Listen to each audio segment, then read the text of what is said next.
Bonjour à tous. Bon, alors, je refais une vidéo concernant le bâton de sauge et on va faire en même temps un petit cercle de protection avec du romarin. Je refais la vidéo parce que je suis désolée, une amie à moi, heureusement, m'a dit, écoute Laure, c'est bien ta vidéo, mais on veut voir. Et moi, blonde que je suis, je pensais qu'on voyait tout. Donc là, j'espère que vous voyez mon petit plateau de travail. Alors, il y a un petit peu de tout, hein. Voilà, donc, alors, pour les personnes qui sont en appartement, bah, si vous pouvez trouver, voilà, des feuilles de sauge comme ça, des branches, voilà, soit peut-être pas loin de chez vous, peut-être qu'on peut en trouver aussi sur Internet, je sais pas. Je pioche dans mon jardin, mais j'espère que vous pouvez trouver aussi un appartement et pas trop cher, parce que c'est le but un peu de la vidéo, de se faire plaisir, de faire des choses simples qui fonctionnent à notre portée. Voilà, personnalisé. Donc, alors, il nous faut de la sauge essentiellement.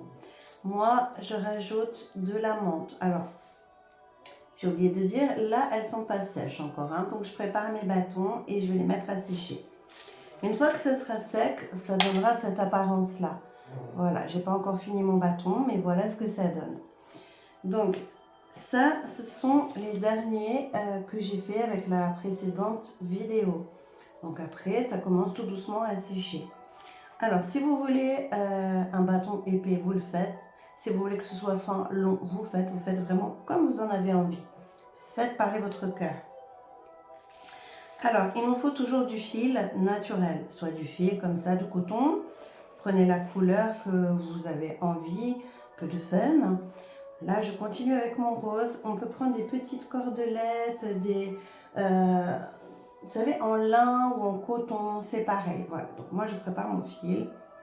Qu'est-ce qu'il nous faut encore? Aujourd'hui, j'ai coupé une rose. Je vais la mettre à l'intérieur. Je dois offrir quelques bâtons à ma sœur. Donc, du coup, je vais faire ça. J'ai aussi des petites... de la lavande. Donc, j'en ai pioché deux encore. J'aimerais vous partager les odeurs, mais malheureusement, pour l'instant, le téléphone ne le fait pas. Alors, j'en profite toute seule, mais c'est enivrant. Voilà. Donc, alors, on commence.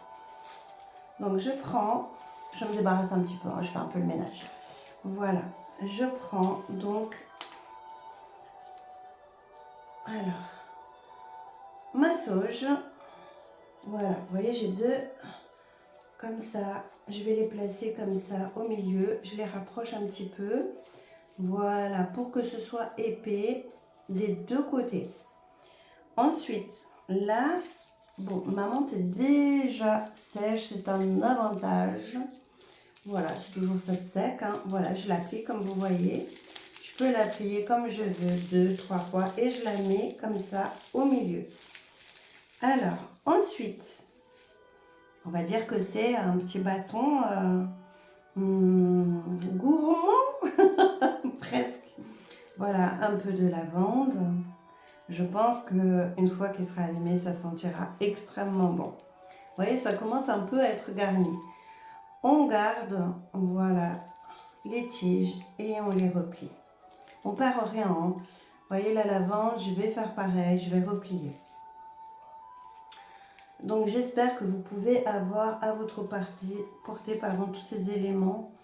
Voilà. Et on va replier. Voilà, voilà, voilà. On serre un petit peu. Vous voyez?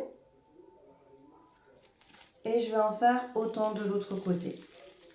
Alors moi, je fais les choses vraiment comme ça, vraiment d'une façon très simple. Mais vous pouvez trouver d'autres tutos où ça sera un petit peu plus perfectionné. Moi, j'aime ce côté vraiment très simple, très facile d'accès et tous les bienfaits que ça va apporter en valent le coup. C'est vraiment un gagne-temps et un peu d'argent aussi dans le porte-monnaie qui n'est pas dépensé. Voilà. Alors, et voyez, on peut faire aussi des cadeaux. Donc, c'est sympa. Alors, on va prendre le fil, la corde, ce que vous voulez, mais en matière naturelle. Moi, je commence au milieu. Voyez? Hop, et je vais commencer à aller sur le côté. Donc on essaie de rassembler les feuilles. Vous voyez? Voilà, voilà. Je vous montre de plus près.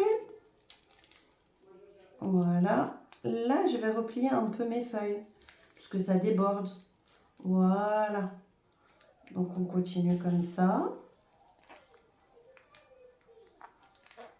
Voilà. Et je vais le mettre de l'autre côté.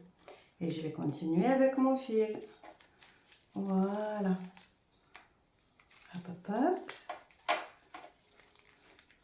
C'est vraiment sympa. Vous voyez comment ça prend de forme. Après, il va sécher. Ça sera encore différent, avec une couleur plus claire, plus pastel. Et là, ça sent hyper bon. Alors, je continue, je saucissonne. Et voilà. Et voilà. Je replie encore ma petite feuille. Et voilà, on a pratiquement fini. Voilà. Donc, j'étire mon fil. Allez, par sécurité, je vais repasser tout le long. Voilà. Alors, comme je vous ai dit, moi, je fais les choses très simples. Pour moi, il est fini. Donc, maintenant, je coupe mon fil. Ça me prend 5 minutes, hein, vous avez vu? Alors, les prix moyens en général, c'est 6 € un bâton de sauge. Dans les petits prix, on peut trouver différents prix.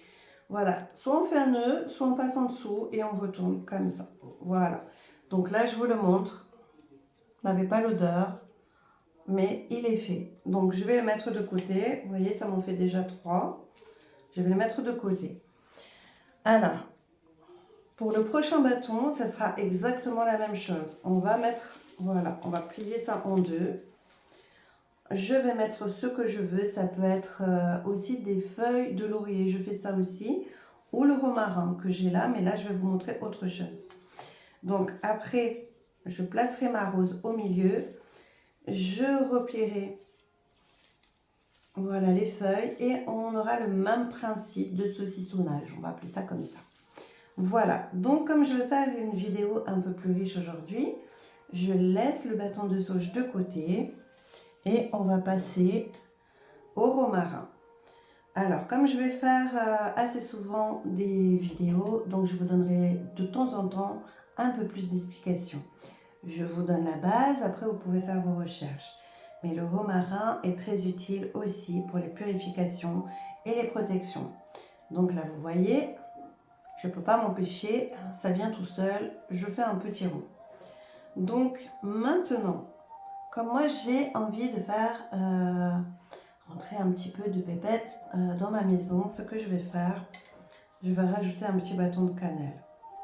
Alors là, je n'ai pas trouvé aujourd'hui ma petite cordelette rouge pour attacher. Donc ce que je vais faire, c'est que je vais prendre encore mon petit fil. Voilà.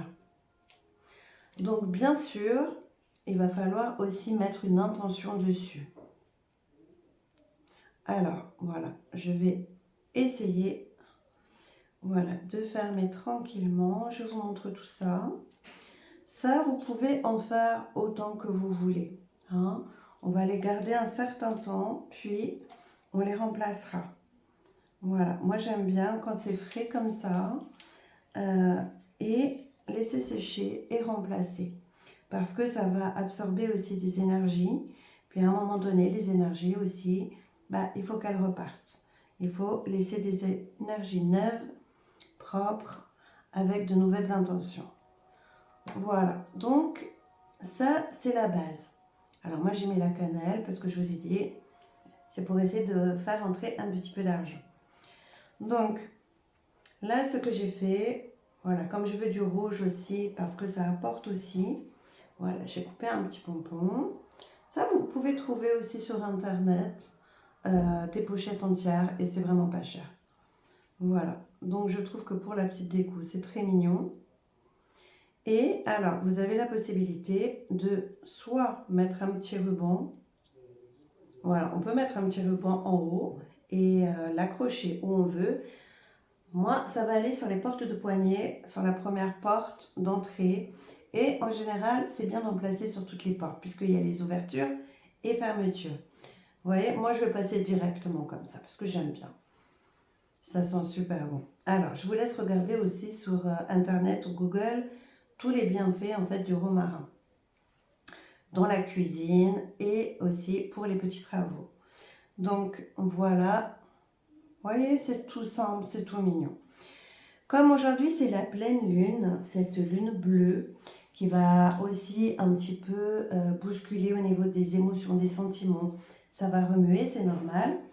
Donc, alors, j'ai un petit livre et je vais vous parler de comment nettoyer vos pierres quand c'est la pleine lune. La prochaine fois, on fera autre chose, hein, je vous montrerai autre chose. Avec le soleil, avec les géodes, je vous donnerai des explications. Donc là, je vais vous lire. Quand c'est la lune que vous voulez nettoyer un peu vos pierres, donc il suffit de placer vos pierres sous les rayons de la pleine lune. Cependant, vous n'êtes pas obligé d'attendre cette période. Durant toute la phase croissante de la lune, à partir du 3e jour, après la nouvelle lune, et jusqu'à la pleine lune, vous pouvez placer vos pierres sous la bienveillance de sa lumière. À la différence du soleil, la lune a une énergie féminine. Quand vous alliez une recharge lunaire avec des intentions en lien avec une guérison émotionnelle et ou spirituelle, l'effet sur vous sera bien plus puissant. Donc voilà, vous avez une petite indication pour ce soir avec vos pierres.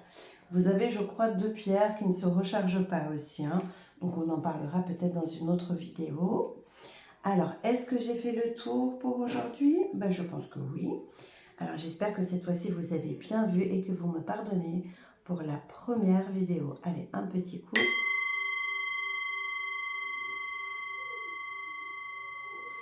J'aime beaucoup, beaucoup, beaucoup. Ça fait un bouh, un petit effet. Voilà. Donc, je vais vous souhaiter maintenant une agréable journée et je vous dis à très bientôt.